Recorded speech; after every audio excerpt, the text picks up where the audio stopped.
Hello, everyone. Today I'm here to talk to you about Deadpool and Wolverine and the rest of the Fox X Men universe.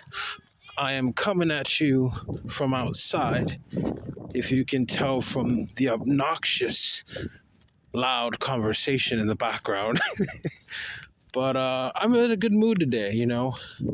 I know I've been coasting with my AI songs and miscellaneous bullshit. But I'm glad you guys like it. It really helps that you go check out those videos during my times of laziness.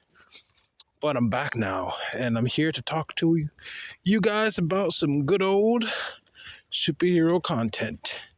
So, let's begin.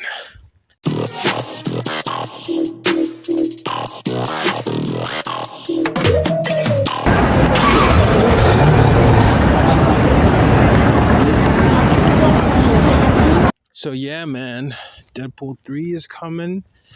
And well, Deadpool and Wolverine, and I'm so glad they called it that because Deadpool and Friend, while it is a cute kind of a nod to the Deadpool and Friends YouTube channel, which I think attributed partially to Deadpool's popularity, definitely go subscribe. Even though it's been inactive for like nearly a decade, still go subscribe to Deadpool and Friends YouTube channel.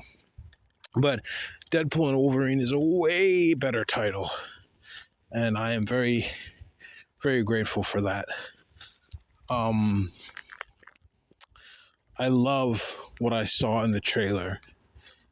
It got me hyped. I haven't been hyped for a superhero film in a long time. It feels like a long time. The last one that I was hyped for was Zack Snyder's Justice League, and that was in 2021. Yeah, that was like the last. No. I'm lying. I can't believe I forgot this. It wasn't Zack Snyder's Justice League. It was Spider-Man No Way Home, which is kind of recent. It was years ago, but it was like the most recent one. But yeah, it feels like it's been a long time. And again, it's another MCU film that I'm hyped about.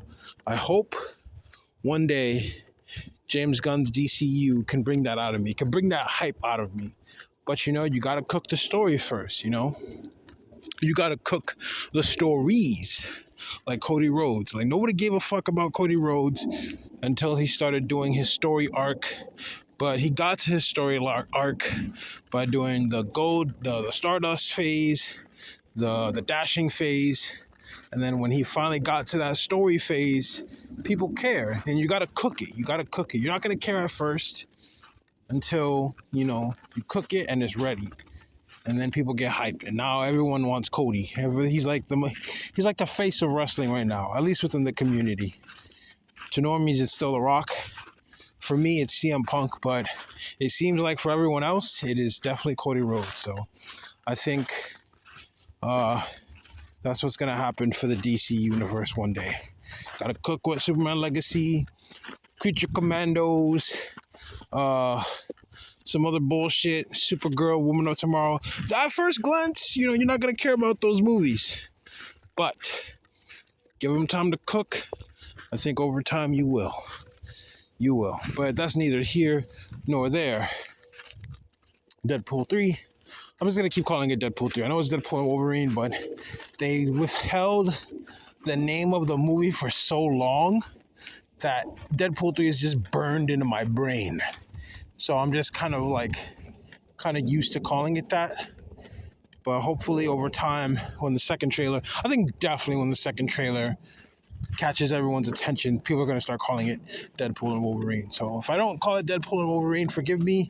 It's just that I'm so used to Deadpool 3. I'm walking through snow right now, so if you hear crunching of snowiness, that's that. But I want to see Gambit, Channing Tatum's Gambit. I want them to give at least Cyclops a little bit of light. I know it's a Deadpool movie. It's not going to be a Cyclops movie. But if they do show him, I want him to get some respect, man. Like he's been, my nigga Lops has been like put in the background of his own team, bro. He's the leader. He's the leader, not Mystique, not Wolverine. It's Cyclops, and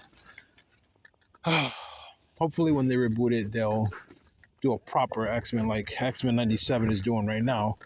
But I definitely want to see James Marsden back.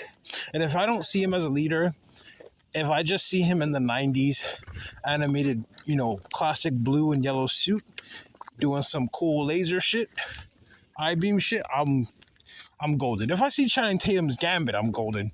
But these are just some things that I suspect that will happen in Deadpool 3 and that I really want to happen in Deadpool 3.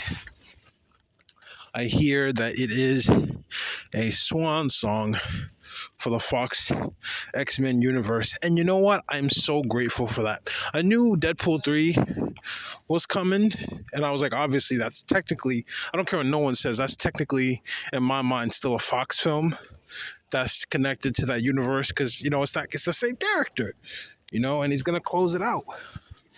Even though, like, in the MCU side, it's like his first movie, but for, like, the Fox side, it's his third movie. But, I started to like the X-Men films a lot more when X-Men First Class came around. When those first set of trilogies came out, I was a Tobey Spider-Man guy. I didn't really care too much about the X-Men. I was like, okay, I'll watch it. It'll buy me time until the next Tobey Maguire Spider-Man movie comes out. But, I think it was by the time that Last Stand was coming out. I had a bootleg copy of it, and I was hyped. I found myself, I'm looking forward to this. I wasn't, like, super hyped like I was for Spider-Man 3. Like, Spider-Man 3, my hype for Spider-Man 3 and Last Stand were excited, but the levels of excited was far more for Spider-Man 3 than it was for Last Stand. But either way, come First Class, which when I saw the trailers and the photos, I didn't care for it. But when I saw the movie, it's like what I was saying before, cooking, you see the first X-Men movie, all you really care about is Wolverine. You don't give a damn about anyone else. You see Charles, like, Patrick Stewart as Xavier. Ian McKellen as Magneto. That's cool. But when I saw First Class, and it fleshed out that relationship between those two, and it even gave me a Wolverine cameo. And it even gave me, like, some cool fight scenes and stuff like that and some cool drama. Just the relationship alone was the movie for me between Charles and Magneto. It was hype, especially Magneto. He was so badass. And then Days of Future Past was coming out, and I was like, oh, my God, seeing Michael Fassbender's Magneto interact with Wolverine, with James McAvoy, that'll be awesome, and I got it. And now I'm kind of getting it again, but like with a proper Deadpool and a real proper Wolverine and Hugh Jackman. It's the same actors. They both play it perfectly. It's like an equivalent to Chris Evans and Robert Downey Jr. Those two guys are just perfect, and they're going to interact with each other properly in their characters. We could have gotten something like that maybe in the 90s with Christopher Reeves and Michael Keaton. The closest thing we got to that in The Flash, but not quite.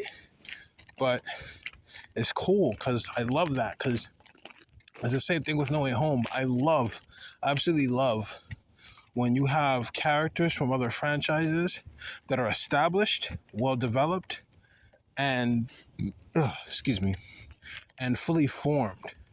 And when they're fully formed and then they meet other characters, it's great because you've been on a journey through it all for these, different people, these fictional people. And then you get so hyped because you wonder, like, how is he gonna respond to the way this person is, As opposed to like one movie and then just throw them together. Or like with BVS, although that is one of my favorite films, but it would have hit way better had we had a solo, at least just one solo Ben Affleck Batman movie before he clashed with Henry Cavill. But it's beautiful to see Ryan Reynolds' Deadpool, Hugh Jackman's Wolverine come together, fight, and talk to each other and team up, just like Chris Evans, Captain America, and Robert Downey Jr.'s Iron Man. It's amazing. It's amazing. I can't get enough of it. You know, fully developed and fully formed characters being made through their own individual films and then teaming up is perfect. So basically, this video was just to display my excitement for Deadpool 3, Deadpool Wolverine, and I can't wait to see it. It's gonna be bittersweet. I feel like maybe it probably isn't. It probably isn't. There's probably gonna be more Deadpool movies, but for some reason, in my mind, I feel like this is the last time we're gonna see any of those characters. I know it's not like an Avengers Endgame or Zack Snyder's Justice League, where it's like kind of like the swan song of like those actors playing those characters, because you know we're gonna probably see them in Secret Wars, but it just kind of still feels that way to me. I know it's for the main X-Men universe, but it was the first superhero movie I ever saw, X-Men 2000. You know, I saw it in the theater, and 24 years later, I want to be in that theater and I want to soak it in. I don't want nobody talking to me during the movie or anything. I just want to enjoy it, and I'm just really excited, and I can't wait. Anyway, those are my thoughts. Thank you all for watching. I appreciate you, and I will see you all next time. Peace.